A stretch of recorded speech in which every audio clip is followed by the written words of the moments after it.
Today we have great excitement. We have a big bunch of people coming tomorrow for the end of the pony camp that my wife is having, and so I'm quite happy about it. We are fixing things like let me show you quickly, cutting off bolts of a tire. So this is some tires that we reclaimed from a place we fixed, cutting things like this off, cleaning the yard, making it nice and neat, cutting some wood, cleaning the swimming pool, getting everything ready. And then obviously this gives me a chance to show more people the plot, show more people the things that we do. So it's a very subtle introduction to permaculture, but little seeds, that's how it all starts. One hell of a whirlwind sweeping the dust on the neighbor's farm. It's crazy. Sure. They happen this time of the year.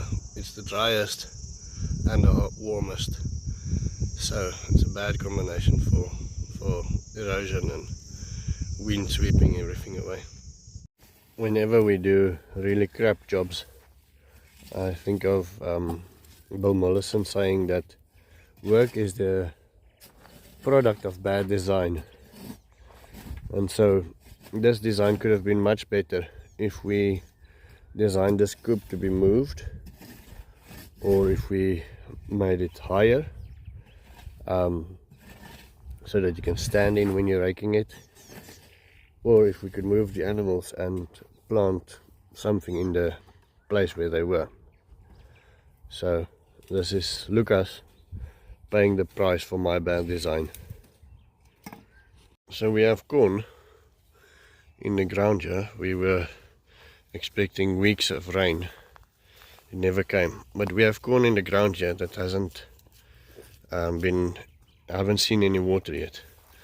So we are spreading the duck manure thinly over them. See how they react. We've been without water now for 2 days. If the water comes on, it's just enough to bath or just enough to fill a kettle, not enough to fill to water anything in the garden really. So we did some little bit of watering from the swimming pool, and the things actually still looks okay. There's still a little bit of heat stroke, but considering that it's been 37 degrees yesterday, they're saying it can go up to 39 degrees today. This isn't actually looking that bad. Pony camp went well today. Our gardens and everything is in a state. This is alfalfa. The problem is Lucas and Simon's both been sick the day before that. I wasn't here, and the day before that we didn't schedule for watering anything, so it's maybe a week since everything got proper water. Maybe not that long, maybe 4 days, but it's maybe a week for this alfalfa, and now there is simply just not water to water anything. Everything is dying. This is why it's so important to have your own water source. Today it was so hot. Let me show you this quickly. Kids forgot this helmet outside, and it misformed in the sun. I've never seen something like this. This is a horse helmet. I don't know if you can see the bubbles on it, but this thing will never be the same again. So this morning we started cutting the fresh grass for mulch. Now the idea is that the green grass will have a second growing. So this will be the first cutting. We'll have a second growing before the year ends. Now, I mentioned in the previous clip that it is dry, but our rain was predicted for 2 days from now, but all of a sudden it looks like it might rain today or tomorrow, which is fantastic. But anyway, so we started cutting these things from mulch, and then I realized, we pay a lot for grass at the moment to feed our horses. What if we feed this to the horses and then use the manure? Wouldn't this be a waste of money to use this as mulch? I'd like to hear your comments on that, on whether this would be better spent as mulch or whether this would be better spent as food. And now I know you see this horse is very, very skinny. This is a rescue, so all of our horses doesn't look like this. Please believe me, this is a rescue horse. Almost forgot to say this. These are the way our horses looks like. This one is my daughter's little horse, rolled, but she made her a little I don't know, hair dye thingy, and then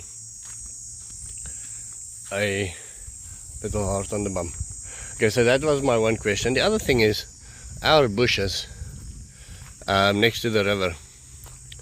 As I walked through them and as we started cutting grass now, I thought about it's uncomfortable to walk, first of all, because it's filled with things like this, dead branches everywhere.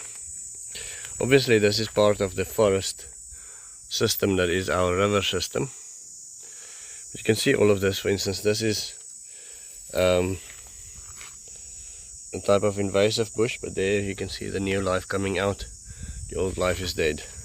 Same with this, is one of our native berries. Old life is dead, new life is coming out at the bottom. It does this, I think, basically every year. Most of them does this every year. This one is completely dead. That is just a dead branch. And it's sort of as if it sheds itself to fertilize itself. You can almost say it. Some parts die back. Ow, ow, ow, ow. Thorn right through my shoe. These thorns don't play around. Let me just pause and take that out. Okay, so these banks are really not made for afternoon flip-flops. Everything here has got serious thorns. Even normal I don't know, what do you call it, sneakers. These things, when they fall over, they impale right through that. They'll go through a car tire, as I experienced lately. Those car tires are rather tough, but these things will go through a car tire. Anyway, so my thinking is whether I should cut this up, use this as mulch in my food forest, and that takes away a little bit from this natural forest.